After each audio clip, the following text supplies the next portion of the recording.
आज वित्त मंत्री निर्मला सीतारमण राहत की दूसरी खुराक देंगी। आज किसानों के लिए सौगातों का ऐलान करेंगी वित्त मंत्री निर्मला सीतारमण।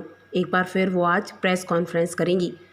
वित्त मंत्री आज कृषि सेक्टर और उससे जुड़ी गतिविधियों को लेकर बड़ा ऐलान कर सकती हैं। कृषि सेक्टर को लेकर बड़े ऐलान संभव होने की उम्मीद जताई जा रही है। उम्मीद यह भी जताई जा रही है कि सप्लाई चेन को भी राहत मिल सकती है। वह 20 लाख करोड़ के आर्थिक पैकेज से जुड़ी बाकी डिटेल को आज बताएंगी। बताया जा रहा है कि वित्त मंत्री आज कृषि सेक्टर उससे जुड़ी गतिविधियों को लेकर काफ़ी कुछ बड़ा पिटारा खोल सकती हैं। इसके साथ ही सप्लाई चेन को दुरुस्त करने के लिए मोदी सरकार की ओर से बड़ी राहत दी जा सकती है। दरअसल आत्मनिर्भर भारत बनाने के लिए प्रधानमंत्री नरेंद्र मोदी ने मंगलवार को 20 लाख करोड़ रुपए के पैकेज का ऐलान किया था। बुधवार को उसकी पहली किस्त का ब्यौरा वित्त मंत्री निर्मला सीतारमण ने दिया।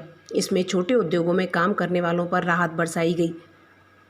आज राहत पैकेज के दूसरे किस्त की जानकारी वित्त मंत्री देंगी। वित्त मंत्री निर्मला सीतारमण ने गौरतलब है कि बुधवार को राहत पैकेज की पहली किस्त का ब्यौरा जनता के सामने रखा था। सरकार ने सूक्ष्म, लघु एवं मध्यम उद्योग से जुड़े लोगों को राहत देने की कोशिश की। इस सेक्टर को 3 लाख करोड़ रुपए का कोलैटरल फ्री लोन दिया जाएगा। इसके लिए काउंटर गारंटी या कोई संपत्ति दिखाने की ज़रूरत नहीं रहेगी।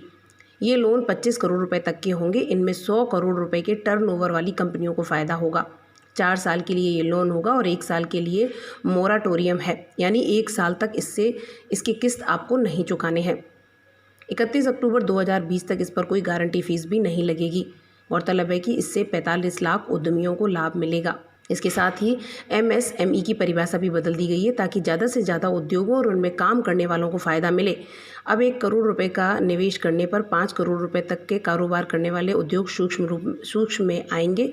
10 करोड़ रुपए तक का निवेश करने वाले 50 करोड़ तक कमाने वाली कंपनियां लघु उद्योग में आएंगी। ज़्यादा निवेश वाली कंपनियों को MSME के दायरे में ही रखा जाएगा। माइक्रो यूनिट में 25,000 रुपये तक का निवेश माना जाता था, इसे बदलकर 1 करोड़ रुपए किया गया है। साथ ही अगर टर्नओवर 50 करोड़ रुपए तक का है तब भी आप माइक्रो यूनिट के अंदर ही आएंगे। इससे MSME का बिजनेस करना आसान होगा और आत्मनिर्भर भारत अब मेक इन इंडिया के तहत आगे बढ़ेगा। इसके साथ ही वित्त मंत्री निर्मला सीतारमण ने कहा 15,000 रुपये से कम सैलरी वालों को सरकार सहायता देगी। सैलरी का 24% सरकार PF में जमा करेगी। इसके लिए सरकार की ओर से 2500 करोड़ रुपए की मदद दी जा रही है। वित्त मंत्री निर्मला ने कहा PF कंट्रीब्यूशन अगले 3 महीनों के लिए घटाया जा रहा है। यह कदम नियोक्ताओं के लिए उठाया गया है। PSU को 12% ही देना होगा। PSU PF का 12% ही देंगे, लेकिन कर्मचारियों को 10% PF देना होगा।